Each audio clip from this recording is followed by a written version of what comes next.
있는데요. 만다라를 쓰신 동기에 대해서 말씀해 주시겠습니까? 깨달음을 얻는다라는 그런 생각에서 지상은 과제였기 때문에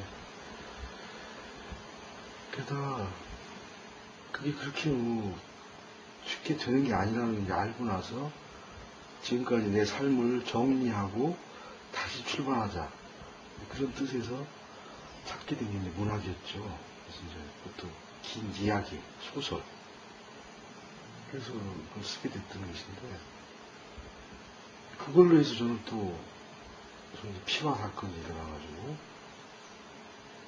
저쪽에서 이제 쫓겨나게 됐고 어떻게 보면 참 운명적인 업 같은 그런 평생 떠나지 않는 그런 작품이죠.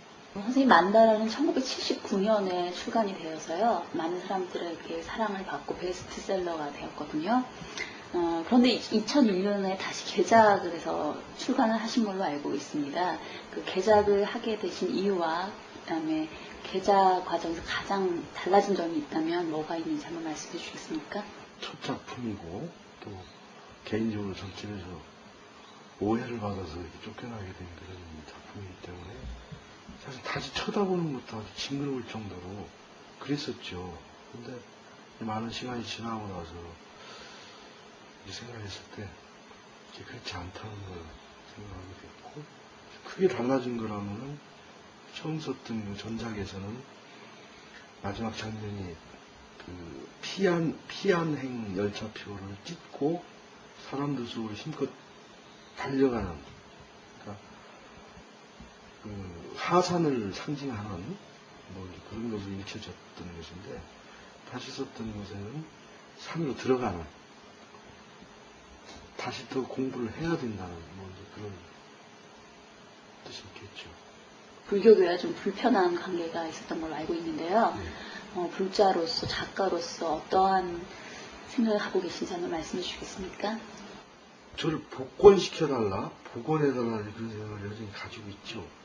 저는 문학보다도 원래 문학은 제2의적인 것으로 받아들였고 제1의 가장 급하고 해야 될 본질적인 것이 깨달음의 세계, 근원을 깨치는 그 세계로 가야 된다라고 생각했고 그것에 대한 하나의 방법으로 선택된 것이 문학이었기 때문에 여전히 저는 불교가 절집이 그러니까 지금 이렇게 형식화된 형해화된 제도화된 그런 불교를 말하는 게 아니고요. 저는 근원적 본질적인 불타석가모니가 큰 목마름으로 그야말로 부르짖었던 그 진리의 자리를 가고자 하는 그런 사람이고 구도의 세계와 문학의 길이 어떻게 만날 수 있는지 설명을 좀 해주셨으면 좋겠고요. 선생님에게 있어서 글쓰기가 어떤 의미를 가지는지 한번 말씀해 주시겠습니까? 저는 구도의 세계와 문학의 세계가 결국 같다고 생각합니다. 한 얼굴의 두 이름이라고 그럴까? 문학은 어떻게 보면 가장 세속적인 행위죠, 사실은. 그중에서 소설이라는 양식은.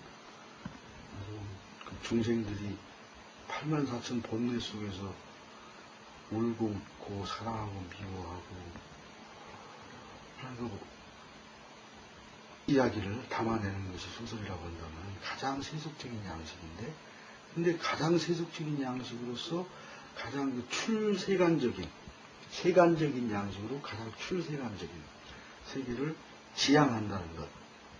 지향점은 좀 같은 것이 아닌가.